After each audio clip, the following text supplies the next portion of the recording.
डहाणूत मुसळधार पावसाने जनजीवन विस्कळीत, सकल भाग जलमय, नागरिकांचे हाल. डहाणू शहरात आज सकाळपासून सुरू झालेल्या जोरदार पावसामुळे जनजीवन विस्कळीत झालेले आहे. शहरातील अनेक सखल भागांमध्ये मोठ्या प्रमाणात पाणी साचलं आहे. दरवर्षीप्रमाणे यंदाही पावसाच्या पहिल्या जोरदार सरीने नगर परिषदेच्या पावसाळी तयारीचा फोलपणा पुन्हा एकदा समोर आणला आहे. कंकाडी पूल परिसर, इराणी रोड, केटी नगर, चंद्रिका हॉटेलजवळील परिसर तसेच इतर अनेक सखल भागांमध्ये रस्त्यांवर गुडघाभर पाणी साचल्याने वाहन चालक, पादचारी आणि स्थानिक नागरिकांना मोठ्या अडचणींचा सामना करावा लागतो आहे.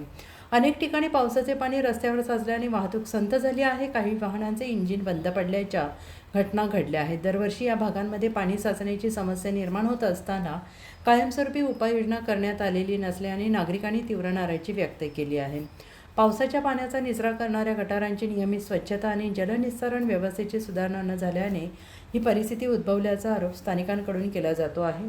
हवामान खात्याने पुढील काही तासातही मुसळधार पावसाची शक्यता वर्तवल्याने नागरिकांनी आवश्यक ती खबरदारी घ्यावी असं आवाहन प्रशासनाकडून करण्यात आलेलं आहे. तर नगर परिषद प्रशासनाने तातडीनं पाणी उपसण्याचे आणि जलनिस्सारण सुरळीत करण्याचे काम हाती घेण्याची मागणी नागरिकांकडून होते आहे.